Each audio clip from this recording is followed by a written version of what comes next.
And welcome to Catholics Coast to Coast. I'm Ace McKay, ready to help wind down the summer, jump into a new season. I'm excited about fall and knowing that we have chances to increase our faith and trust in God by diving into Podcast Central. Great conversations always happening there as we get to know a little bit more about ourselves and the shows that are available anytime you want to stream on demand. We always love to jumpstart the weekend by getting into the Mass readings for this week. So let's check in with your word on the Word. I grew up in the South, so I've heard a lot of Southern sayings. But I always knew I was crossing the line when I heard my mama snap, "You best watch your mouth." I don't know whether to ask what you were saying when she said that, or where you're taking this next. Well, it's about this Sunday's readings, of course. This weekend, we hear from Mark's Gospel. The disciples and Jesus were eating a meal together when the scribes and Pharisees came for an visit and pointed out that some of the disciples weren't following the tradition of the elders. They asked Jesus why his disciples weren't performing the ritual cleansing that the elders did before eating their meals. The tradition of the elders was not on par with God's law. Those were human laws. The scribes and Pharisees were choosing to place human laws on the same level as God's. Jesus responded saying, "Nothing that enters one from outside can defile that person, but the things that come out from within are what defile." In Southern terms, he kind of gave him a, "You best watch your mouth." In reality, I don't think the Pharisees were really concerned with the disciples' breaking of the tradition. I've always thought that their actions were motivated by envy. I agree. Their envy and pride led to so many conflicts with Jesus, all the way to the cross. This week, we challenge you to ask Jesus to help you confront the inclination of sin, just like he went head to head with the scribes and Pharisees throughout his earthly life. And we'll see y'all next week. Bye. Well, any of the readings that have not made much sense or some that really spoke to you, you want to dive a little deeper, check out Word on the Word at Podcast Central or wherever you like to stream your favorite shows. I'm Ace McKay as we continue with Catholics Coast to Coast. A question that we often ask is, how much do we know about ourselves? Poco A Poco is tackling that with this week's episode, exploring the journey of self-discovery from self-protection to self-acceptance and even self-possession and the ultimate self-gift, which then, of course, emphasizing the role that prayer can play when we get closer to Jesus. Let's jump into this week's conversation with Poco A Poco on this week's Catholics Coast to Coast. Poco a poco vamos a llegar. Somos peregrinos and you know that's who we are. We make our way. Hey, I am Father Mark Mary. Hey, I'm Father PT. I am Father Innocent. Hey everybody, Father Angelus. This is the Poco Poco podcast. Welcome back, everybody. Welcome, Father Thanks, Mark. Father Mark Mary. What do we got here? I would like you to know, if you're watching on the video, you may see a colorful mat in front of me. And Father PT and his charity has brought me a Chick-fil-A children's menu place setting. Yeah, I figured it'd be appropriate for you, especially during the podcast. If you get distracted, you could color some shapes. Find the 5 circles, the 5 squares, and the 5 triangles. Oh, that sounds fun. You know? Yeah, I appreciate it. Yeah. And sometimes a little messy with the drink too, so nice little table setting. It was very thoughtful. Yeah. I received that with the charity with which it was. Given It was very intentional, very thoughtful. That's Father PT, everybody. there he is. Yeah. Personally thoughtful. That's what PT stands for. Or perpetually I never heard that. thoughtful. That's, Perpetually thoughtful. take that. Oh, you've never heard that? I wonder No. why. Huh? Interesting. So I think. So we have we're kind of summer has been happening. I guess it looks different depending on your assignment. You guys maybe had a week of summer. I Yeah. maybe had 2.5 months of summer because I'm in the seminary system. So what really everybody wants to know is, yes, I did set new PRs on my sister's Peloton for the 30, 45 and hour-long rides. So that happened. So everyone can sort of take a deep breath. Breathe easy. And just receive. Okay. That's, Seriously. yeah, seriously. Seriously, yeah, you do. Yeah. That's a big goal of mine. Personal records, bro. I think the big news in this friary is our postulants are no longer postulants. Yeah, They're we took novices. How did that go? I feel like we took the kids off to college. We dropped them off. It was really beautiful. On July 22nd, we were able to have the postulant or the investiture ceremony. We were just blessed to be with them, and it's amazing. You can put on like a medieval garment and look like you just are made for this. You know, that guys look great, and they have their new names, which is awesome. And so it was just really awesome to see them kind of settle in there. And Father Angelus and I that means that we have a month and a half kind of free. So we go on a retreat and home visit and those good things. So that's also exciting for us. Do you remember all the guys' religious names? Yeah, definitely. We have Brother Martin Guadalupe, Brother Barnabas Luke, Brother Anthony Solanus, Brother Jude Apostoli, and Brother Ezekiel Thomas, and Brother Francis Immaculata. Nice one. Pretty sweet names. Yeah. They're strong names. They're strong. Is the apostoli in reference to Father Andrew? Yeah, so his family has a devotion to the apostles, and so it was always kind of a part of his prayer life. So he's Brother Jude after Jude the Apostle, but then also he took apostoli because of that connection, but also Father Andrew. So it's kind of cool. Sweet. How did you continue to teach heretical? Bro, first of all, dress? number one, I just wanted to tell you people publicly that I missed you this year. I even sent you pictures, right? I sent you pictures. Yeah. I missed you this year, and I think I've kind of mellowed out. I think I kind of just gave options. I was a lot more. I think you bring some angsty part about me, especially when you kind of push back. So what we're talking about is when Father Innocent, the postulants get fitted for their habit for the first time, and they get taught how to wear it. It's very possible all of them were wearing their crosses underneath. But I just want to tell you, it was just the pitch this year was like, hey, there's a couple ways to do this. I just want you to notice that Brother Colby and I do it one way, but other people can do it other. And I just gave them. I was a little bit more open, but that premise is false, though. That's the issue. There's only one right way to do it. There's two ways to do it: a right way and a wrong way. Yeah. But the guys the day of when we were taking pictures in the courtyard, the guys came up to me, hey, am I wearing this the right way? I was like, yes, you are. It's like, there's two ways you can wear your shoes. You can wear the left shoe on the left foot, right shoe on the right foot, or you can switch it and you can survive. But there's just better ways. good reasons. And Father Mark Mary, I think we often don't disagree on a lot of things, but I've just had to learn to live with this tension with you. I think just for those of you who follow us, for example, on our Instagram, and you might notice a steep decline in the quality of photos. Yes, it's because our guys don't know how to wear their habits. It's no longer aesthetically pleasing.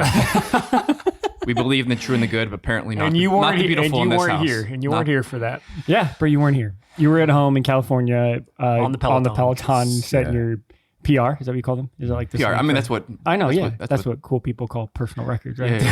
Yeah. No, but 2 out of 3 of the Transcendentals is cool. It's great. I mean, not an A. Not really. I mean, you couldn't get into a good college with those grades, but seriously. And that's not even true because you guys do actually make the habit look good. So anyway, and that's all fun and games, everybody. I don't actually care. I mean, I see it and I do have conviction, but I don't actually say anything. I don't actually care. So that's how we can joke about it. What else is there some of you have found helpful, and I appreciate that, the episode on those who were not accepted into religious life or seminary.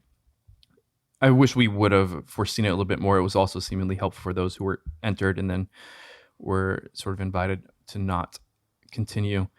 And just a reminder, there was a reason Father Angelus was invited. It didn't work out schedule-wise.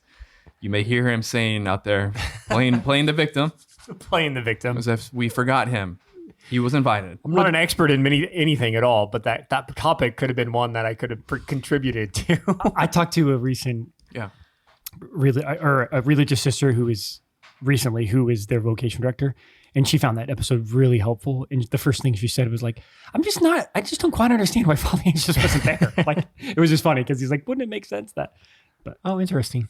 Because apparently he has my emails marked as spam. And he doesn't receive them. You too. I talked to a lot of people who are like, no, I just got an email back from Father Angelus. I'm like, oh, interesting. Tell me what that's like. That would be beautiful. That's not true. It's not true. Just occasionally. Depends on the situation. What that's like. What's that feeling like? All right. So we're going to get into we have a couple matters of business. I guess we have where's the thing? A celebration. What the? I gave it to you, bro. I don't know, bro. Okay. That's not what we were looking for. Looking for the award. So anyway, next episode we'll have an announcement if you come, or we got it here. Yeah, you can hold it up. Okay. Oh, I should probably hold it up because I have to talk. So we got the podcast channel, Reach Spirit Juice's podcast channel, on which our episodes are. Got the 100,000 subscriber number and award. Nice. So nice job, Spirit Juice. Go Thanks team. Thanks, everybody Rob. for watching the podcast, and you can always check out the video if you have not been doing that, and you can see some of our beautiful faces. Oh, look at there. Oh, hey. It's a mirror. Well, it's a mirror.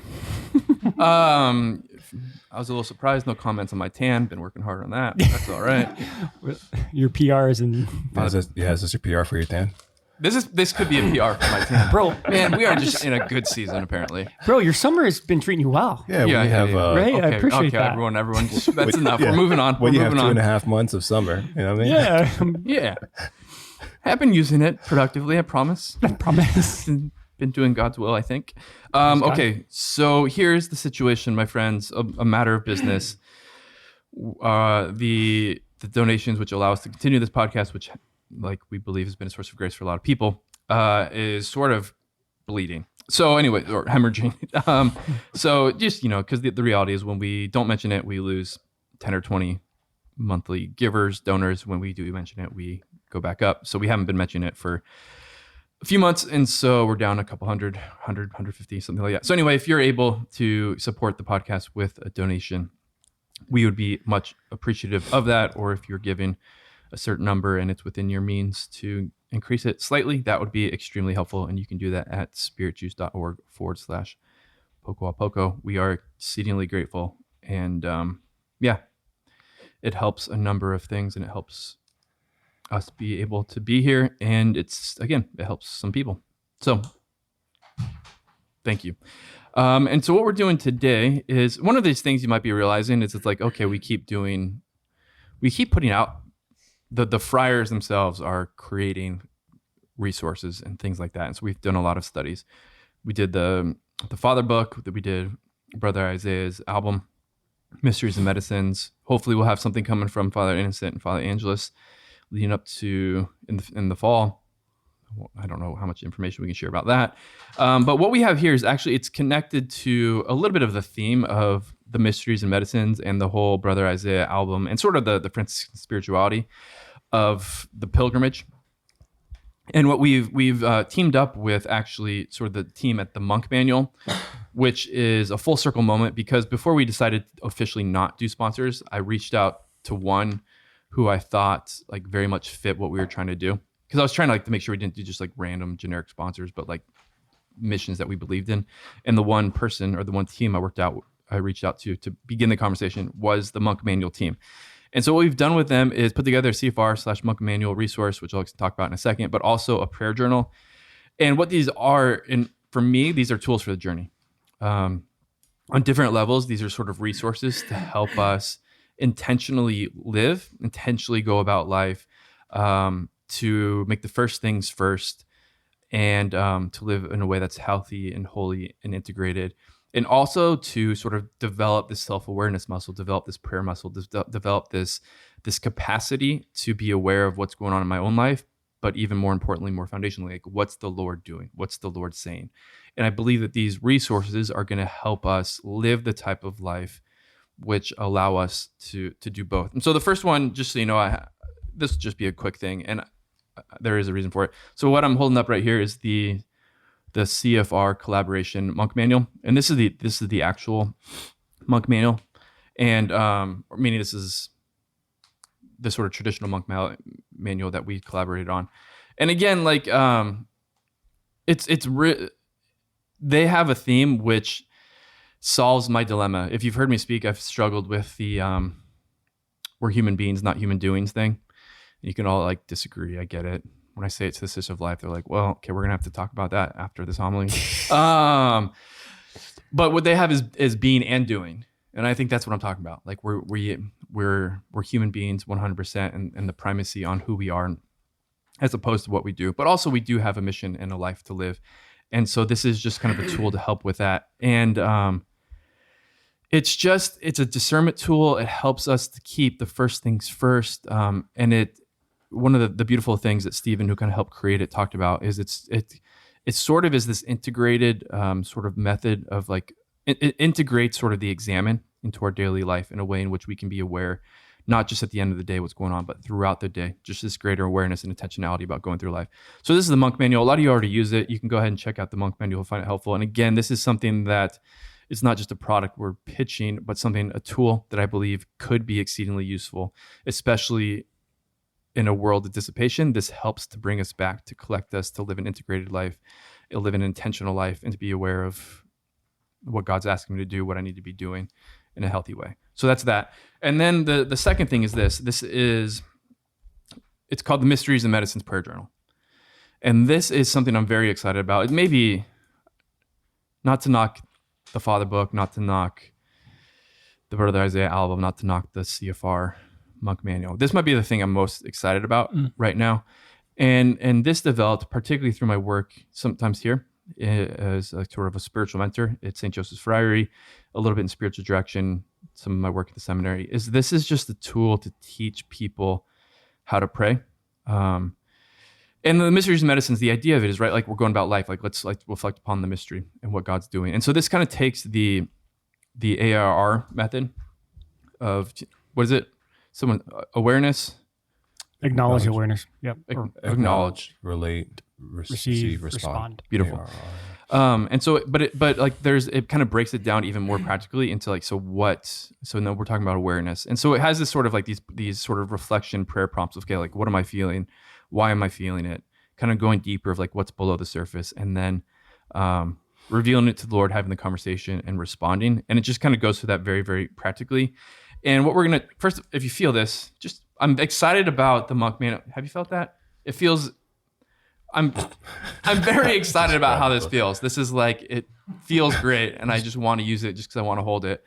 I want to put the material on on some car seats and go for a, road trip. You know what I mean? That's what it makes me feel like I want to do. So I'm very excited about that. Sweet. But you're not invited. I just felt the book. It feels great, man. It feels really good. So we have, this is like the Our Lady Guadalupe one, which probably will be more popular with the feminine crowd, meaning women. And then we'll also have an all black one that's for everybody. But this kind of whole sort of journey, and I would say that even like the ARR type of stuff, the way of praying, it's going to fall into this broader system, and that's what we're going to talk about today. And sort of if you will, the system or the flow from self-knowledge to self-acceptance to self-possession to self-gift. So we're talking about self-knowledge, self-acceptance, self-possession, self-gift. And we believe that sort of this way of praying, I feel like Monk Manual is going to be really heavy on the self-possession part. Mysteries and Medicines, the prayer journal, is going to be really heavy on sort of the self-knowledge, self-acceptance, and then sort of also the self-gift part. And so I'm going to throw it to one of our other formators here to help explain this flow, what it means, what it like, why it matters, why it's healthy to sort of spend some time reflecting on. Yeah, great. Thanks, Father. So this little flow, this little pilgrimage, I like how you called it, is exactly the invitation that we invite guys on as they enter formation. Actually, day one of Postulancy, we present to them this journey, and so it's just awesome because it's not just for religious men, right? I think this is the journey and the formation of the human heart. Because what we want to focus on, guys, is as Father Mark Mary said, it's like human beings and human doings. Like we are human beings, and it's not just about, we can't just first start and you can't like kind of. The journey is not somewhere out there. Mm-hmm. It's not just about showing up and doing all these these things. It's actually first an interior journey, right? So all the things you just said, Father Mark Mary, are part of what we call the interior life. There is something about in these things, or maybe just saying what happens in my heart as a son of God or as a son and daughter of God. How do I experience my relationship with God? How do I experience my relationships with other people? How do I experience my vocation, my mission in my life? A lot of those things are built on our interior life. What is happening in my heart, in my mind, in my soul, what is happening in my emotions. So that's just also good to know. We are men and women of a deep interior life. And so what we're talking about are the interior mechanisms or interior, IPF calls them grammar. Like how do we speak of the interior movements of our hearts, both spiritually and humanly? So that's just good to know. What we're talking about is the interior pilgrimage from self-knowledge to self-acceptance to self-possession to self-gift. I guess that's before I would dive deeper. I just want to see if anybody else has anything to comment, because I just want to first root us in the interior life. The only thing I would add, because I think you're probably the best one to kind of define them, but before people go on this journey, we probably spend time and are at home in self-protection. And so just an interesting concept to add in there is that because of the struggle we have in our lives, our sin, our brokenness, where we might be before we have a conversion or where we want to go deeper in the Lord, we live life in self-protection, which allows us to not be open to what God is doing, or not be aware of what God is doing, or be afraid, right? We protect ourselves because we're afraid. We protect ourselves because we don't want to get hurt. We protect ourselves because we feel like there's no one else to help us, or no one else to do that for us. And so it's the posture by which where we enter this journey. It's just good to be aware of where we find ourselves in that place. Yeah. And it's, I think, a beautiful thing where the Lord desires this for us, in the sense of just having us come to a greater recognition on how he sees us, how he knows us, how he accepts us, and how he desires for us to give ourselves in this way. And I think it's a very necessary thing. And we'll talk about just sometimes maybe the reticence to go there, because it could just balancing the self-possession with kind of being too focused on myself. But I do think it's something beautiful that the Lord desires for us. And more than that, just that we can step into and just to come to understand just from a different perspective of how he loves us in this beautiful way. So at this time, if I can send it back to one of you guys, the question I want to ask is, so like, why do we begin with self-knowledge? Why is that important?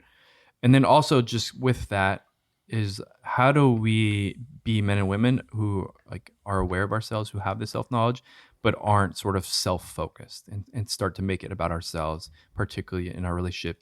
Yeah, I mean, particularly in the relationship toward anyone, but the Lord first and foremost.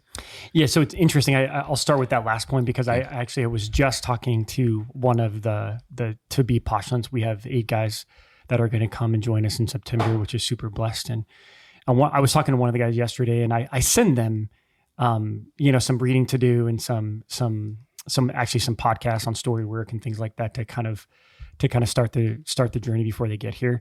And he was listening to one of them, and it was just on story work, why it's important to understand our story, where we've been from, like this self-knowledge of what's happening in my heart and my emotions as I experience life. And he said, Father, I got to be honest with you. Like, I've done a lot of, like, he's been to counseling and a lot of these different things. He's like, when I listen to the podcast, and again, the invitation that, like, okay, where we need to grow in self-knowledge and be aware of how we live our life, and how, like, conflict and communication, and how our past and wounds affect us, like all these different things. He said, I kind of got I just noticed a little resistance in my heart, because I'm so tired of just sitting around and having my whole journey be about thinking about myself and my stuff, or thinking about all my problems. And he's like, I just don't want to come to formation and do that. I'm like, me either. I don't want you to do that. That's the last thing that we want people to do when we invite them on a healing journey or a journey of conversion. This is not self-knowledge, self-acceptance, self-possession, self-gift. That word self, like, definitely locates us in the gift of our own interior life, but that's not the point. It's not just about us. And if we allow ourselves again to turn in on ourselves, it actually can be very dangerous. So I think the reason why I want to start with that little danger is because I think it's so important to first establish this whole journey or whole pilgrimage in the context of relationship. We are doing this with someone, right? One of the guys said yesterday, he's like, I just don't want to go to prayer and think about myself. Well, good news. That's not what prayer is. I want you to go to prayer and be aware of what's happening in your heart. And I want you to talk to Jesus about it. I want you to show your heart to Jesus, and what does he think? What does he see when he looks at you, right? So the good news is, guys, that we go on this pilgrimage with someone, with Jesus, in relationships. Therefore, we can never get stuck on ourselves too long. We might self-reflect, and the journey is, as we go dive more deeply into these things, we need to settle into our hearts and to experience and to be honest and to be vulnerable about what is happening. But the idea is not just for, like, to check something off the list and become more self-aware that what do you do with that? Well, the journey is, guys, that we want to notice And so then we can offer it back to Jesus, and it can be transformed. Well, as we say each and every week, let God define who you are as we get to know ourselves. That's Poco A Poco. If you want the full conversation or to catch up on ones you might have missed, easy to find at Podcast Central at EWTN.com/podcast, or simply subscribe wherever you like to stream. I'm Ace McKay. Going to take a quick break, but when Catholics Coast to Coast returns, just a guy in the pew helping us to discuss how to really overcome worry. Anxiety as we head into the school year can oftentimes be fraught as we continue to trust into God, and so we really want to dive into that. So let's find out more on stories, saints, and scriptures as we check in with just a guy in the pew when Catholics Coast to Coast returns.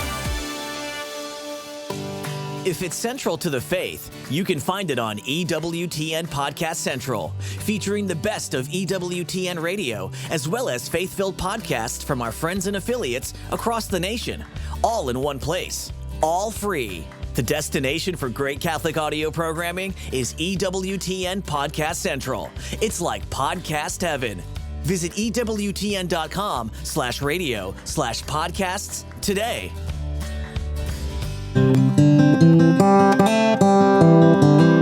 Welcome to The Pew, the place where everyday guys talk about everyday things in front of the one person who can do something about it, Jesus Christ. Now here's your host, just a guy in the pew, John Edwards.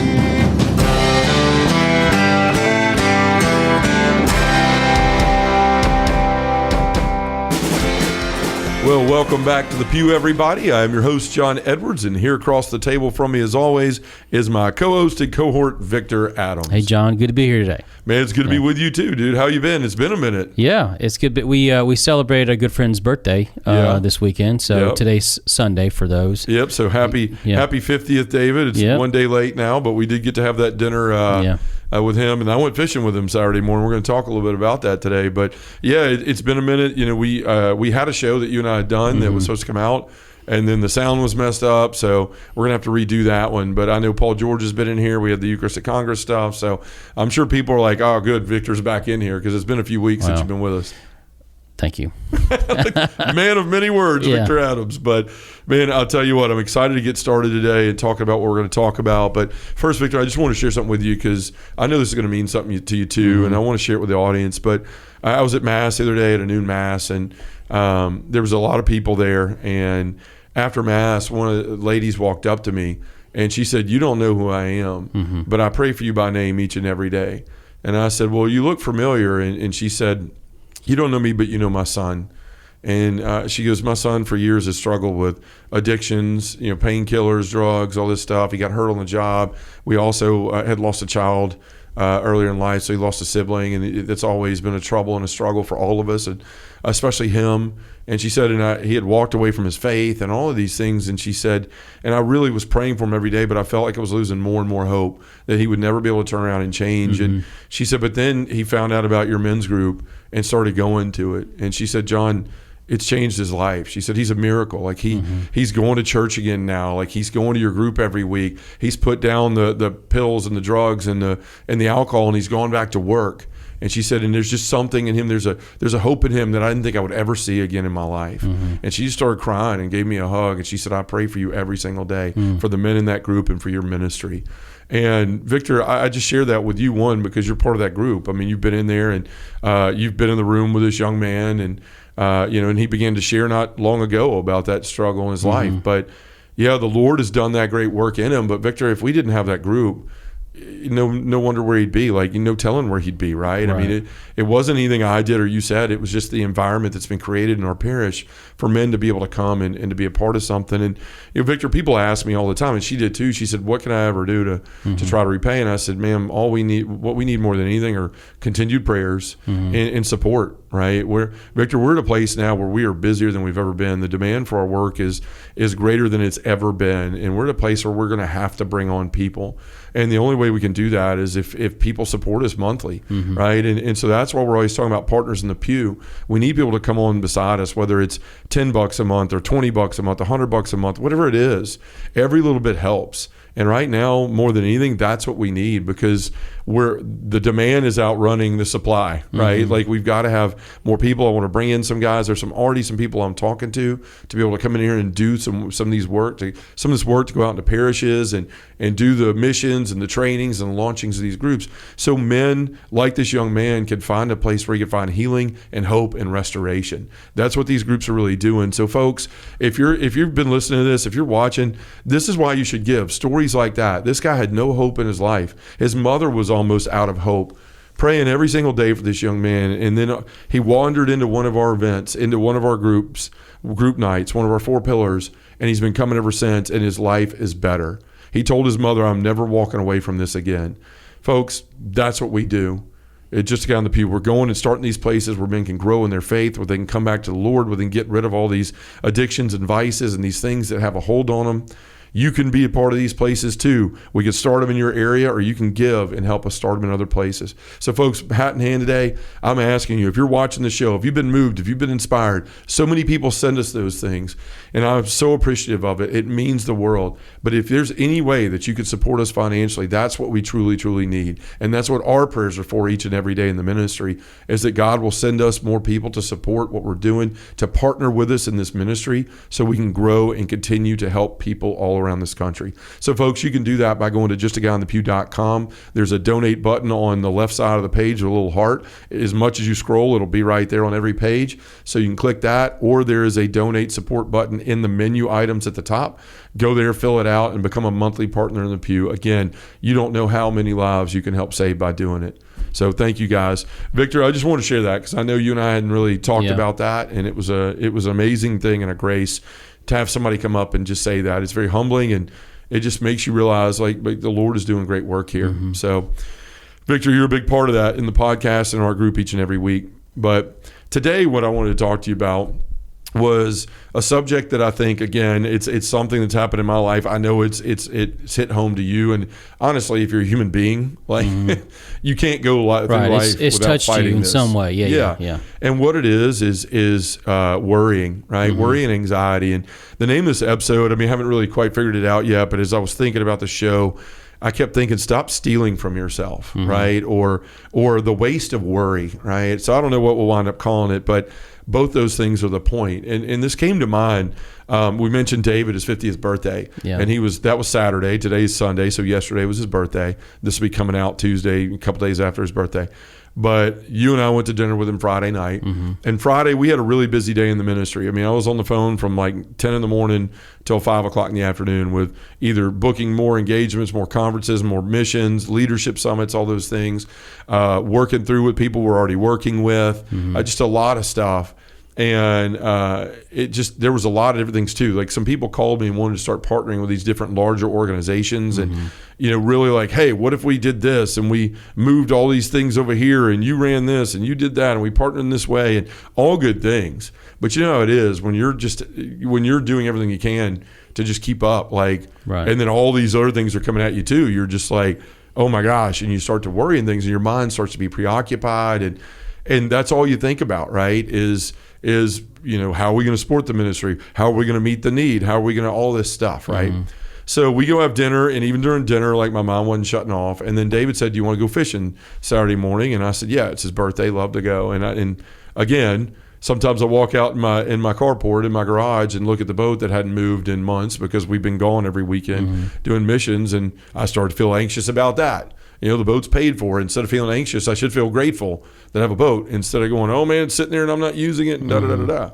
So long story short, I meet him. Jacob and I get up at 5:30 in the morning, my son Jacob and I, and we head out there and we go to this lake right outside of Memphis where his uncle has a spot and a place.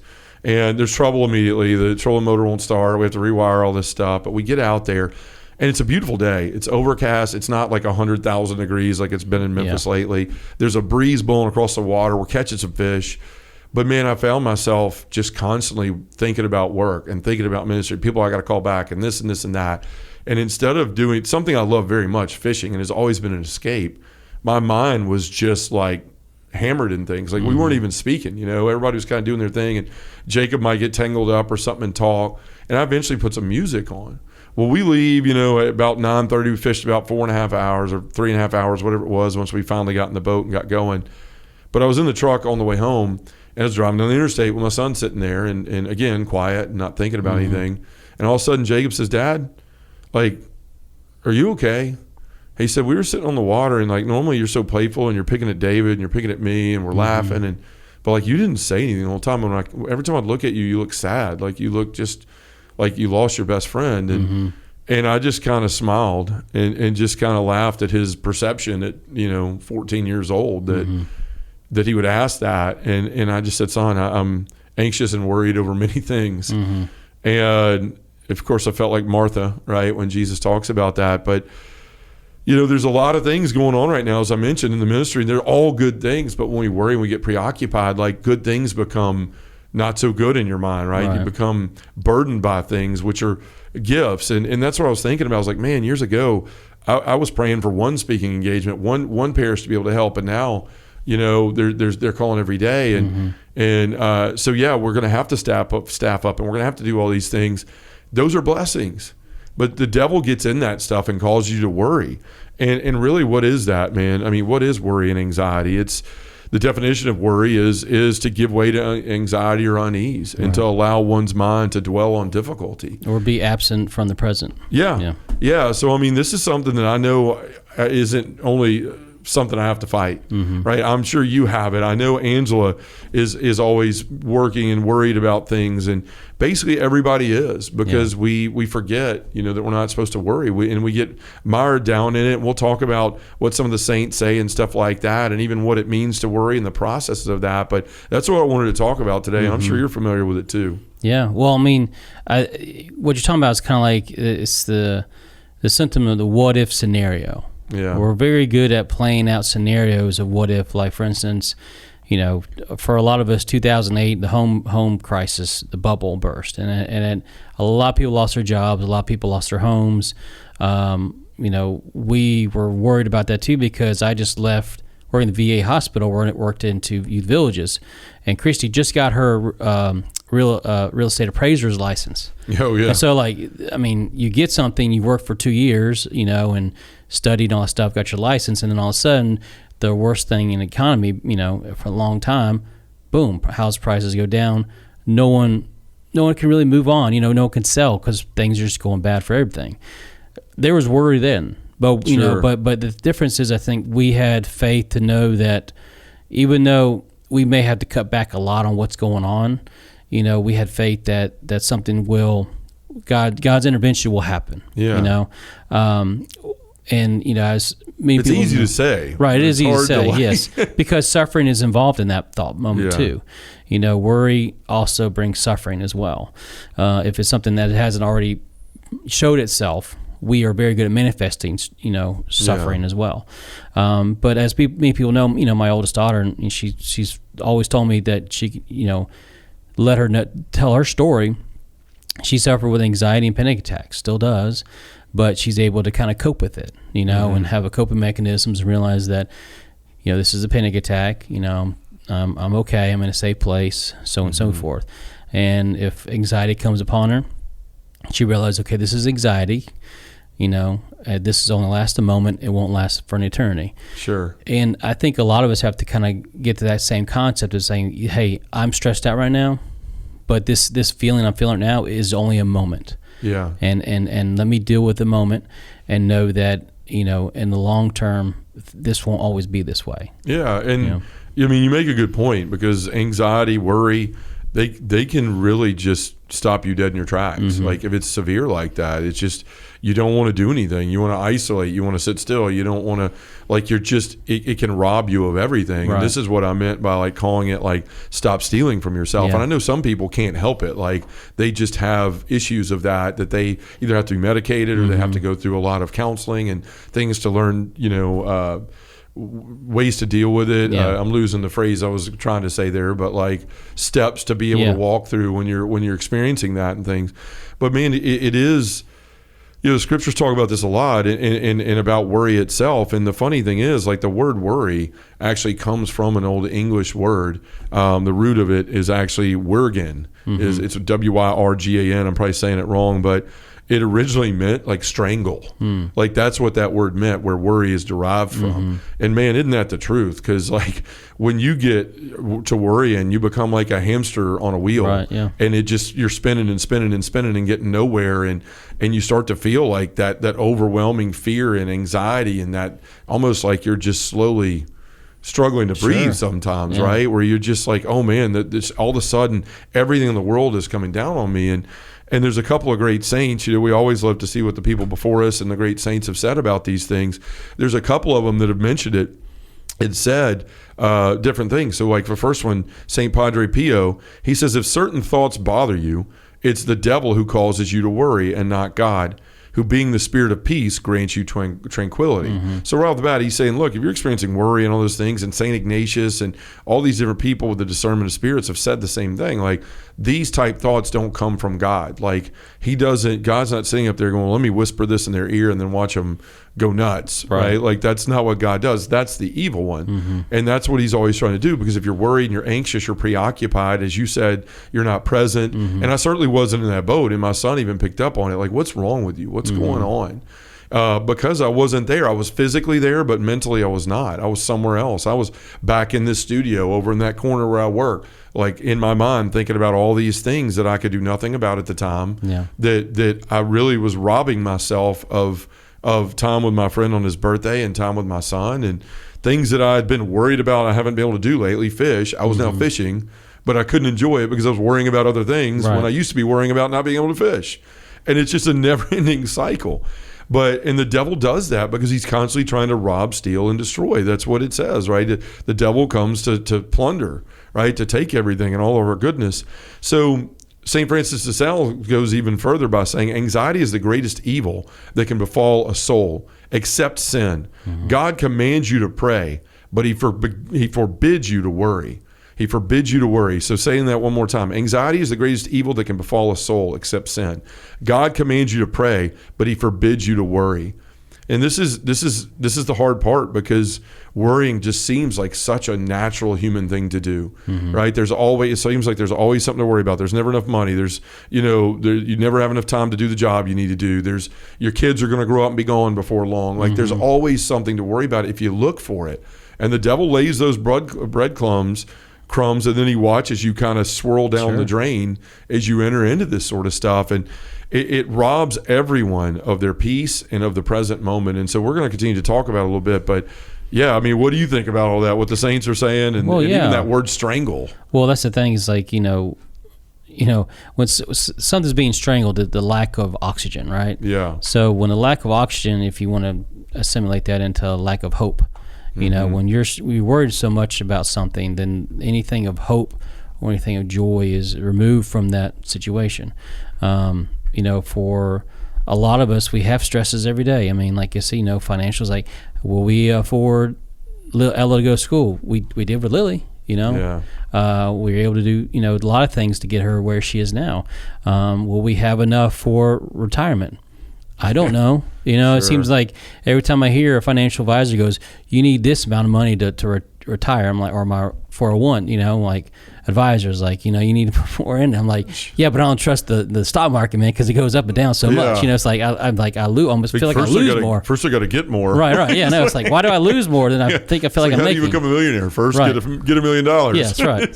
So it's kind of like, we could get all the advice of people who live in comfort, and like I said, I think for us, because we have gone through so much stress and worry, your life story, my life story, where I was planning to go in this way in my life, and then I had a sickness, a tumor, and then it actually I made my life go another way, which I have been blessed because of that. And same thing for you. You were on a trajectory of like wealth and power and privilege, and then you got to a point where something situational happened in your life to where now you're doing something where you were always probably called to do. You just didn't hear it. Yeah. So the great thing about it, even though when stress, anxiety, or worry or suffering comes in our lives, we think it's going to be always a bad thing, but sometimes it redirects us to where God wants us to be too. Yeah.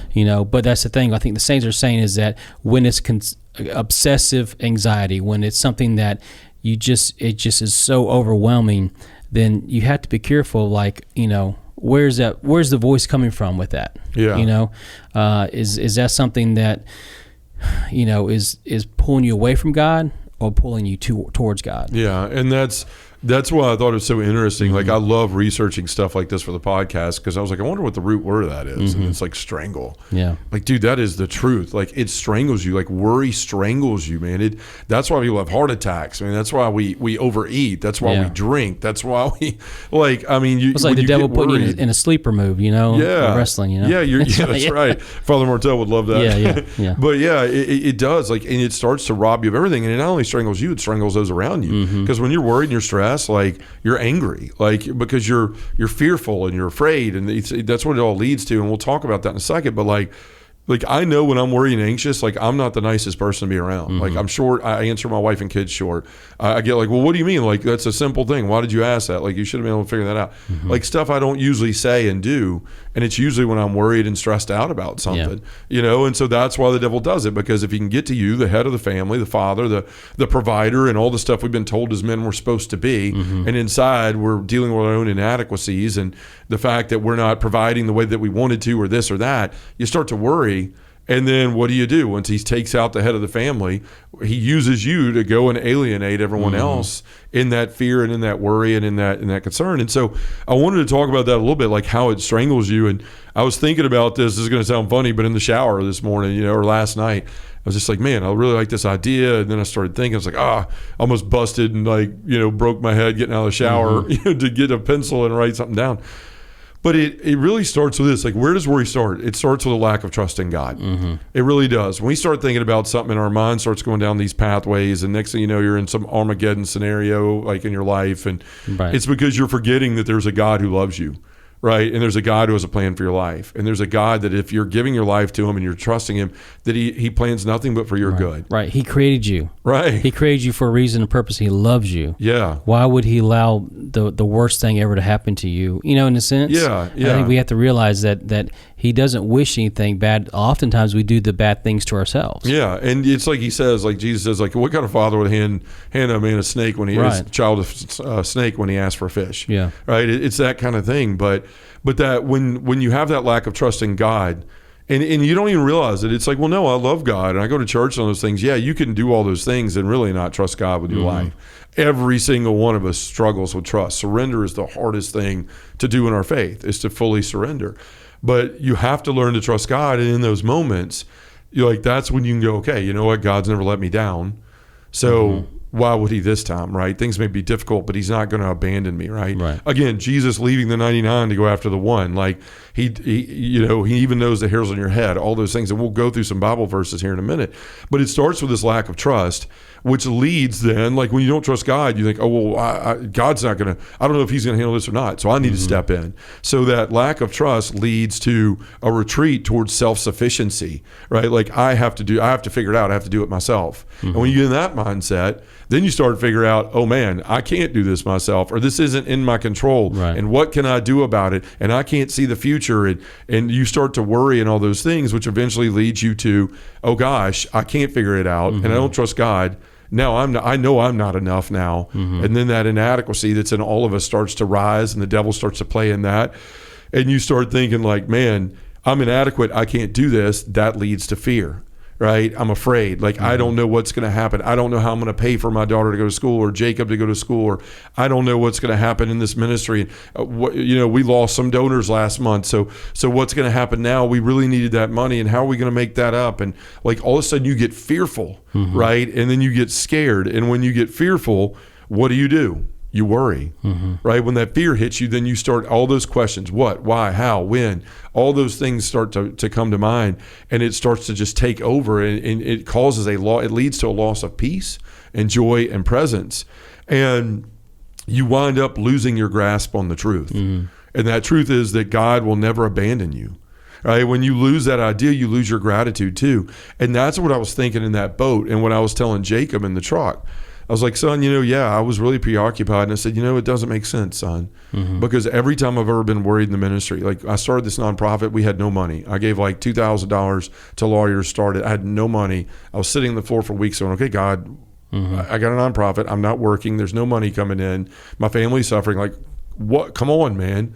2 weeks later, I get a call from a guy I barely know. We started Virtual Catholic Conference, which launched all these virtual conferences in the church. During COVID, during COVID, and gave me a way to provide for my family for many months until this started growing and taking off. God's always been there, right? He didn't abandon me in that jail cell, right? He allowed Angela and gave her the grace to forgive me and to stay with me, right? He's never left me in anything. So, and we can lose our memory of that, of those moments where God has shown up, where God has proven himself. We forget, and then we get scared. And when we get worried, we get scared, we lose our gratitude, and everything starts to take over. And Victor, that's where most people get, and that's where we start to struggle. Yeah, I think a lot of us forget to do the thankful inventory look. Like, how did I get to where I am? You know? And a lot of us, if we really go back in hindsight, we see where God's hand, God's influence, the influence of other people that God's working through helped us to get to where we are. You know, a community of faith is a big thing. It's just not your parish, your church. It's other believers who see something in you, who see that you're a hard worker and maybe need a break. You know, and they give you that shot, that opportunity. Like, you know, the boss, you know, his name's Sid, and I won't tell his last name because I didn't get permission for this. But you know, like I was, you know, after working in like a while for a place like Youth Village, which I love, but it was just so hard. I had a young family. I was working 8 to 8, you know, and barely getting paid for that, you know. And then I took a break, and I was a stay-at-home dad for about 6-7 months, and then, you know, we had 2008 came around, you know, all that stuff. So it was kind of like I got to go back to work, but then I worked somewhere. But then, you know, this guy took a shot on me and said, hey, you know, for business development, you know, I didn't know what that was, and so he said. He interviewed, and I did well, and you know, and I got the job. And so I've been in business development for 10 years, working with behavioral health and mental health and substance abuse facilities, and being that connector for people needing help. You know? So in a way, one person gave me that opportunity to expand the influence I can in the kingdom to get people where they need to get, because they're dealing with a lot of traumatic experiences, but also addiction stuff too. And kind of what you're saying too is that, you know, when we look in the past where God's hand was there, we have to realize that hand will always be there. You know, and not be so consumed. Well, yeah, he helped me here, and he helped me here, and there, and there, and there, and there. But I don't know if he can do this now. You know, I don't know if you can help me out with what's going on now, because this is crazy. I don't know how you're gonna do this. You know. But and it's also, it reminds me of that, what you're saying reminds me of that footsteps in the sand prayer, like poem or whatever it's talking about. There were these two footsteps where you were walking with me, and then God, all of a sudden, there was only one. Where did you go? And he said, that's when I was carrying you. Right? Like that's, I had you in my arms. I was carrying you. And it's something that it's something that he does every day in our life. If we just forget, because of wounds and abandonment issues and all these things in our life, there's been people that have left us. There's been people that we thought we could depend on that hurt us. All those things. I mean, that's why we talk about healing and wounds and all those things all the time. So that adds to worry, and that's what adds to your fear of not being able to trust God, or that God's not going to show up and handle things. But he has spoken to us all throughout Scripture and throughout the saints, with all the saints, about how he's going to take care of us. And I just want to rattle off some of them real quick. I've got a lot of them here, but I want to read them, and then of course I'll give you the verses, and we'll have them in the show notes. But I mean, Philippians 4:6-7 through Paul, he says, do not be anxious about anything, but in everything by prayer and supplication with thanksgiving, let your requests be made known to God, and the peace of God, which surpasses all understanding, will guard your hearts and your minds in Christ Jesus. That's an example. 1 Peter 5:7, cast all your anxieties on him because he cares for you. Right? So there's Peter. In the Psalms, Psalm 55:22, cast your burden on the Lord and he will sustain you. He will never permit the righteous to be moved. Then you hear it from Jesus himself when he's talking about his Father in Matthew 6:25-34. He says, therefore I tell you, do not be anxious about your life and what you will eat or what you will drink, nor about your body, what you will put on. Is not life more than food, and the body more than clothing?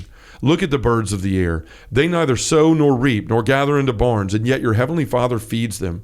Are you no more of value than they?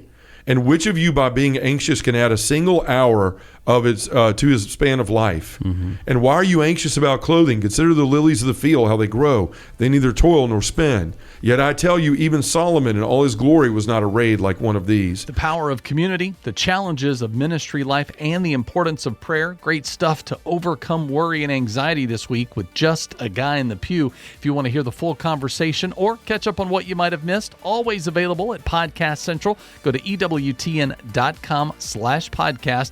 Have a great rest of your Labor Day weekend fun and enjoy the grill. In the meantime, remember to let God define who you are. I'm Ace McKay, and I'll see you again on Catholics Coast to Coast.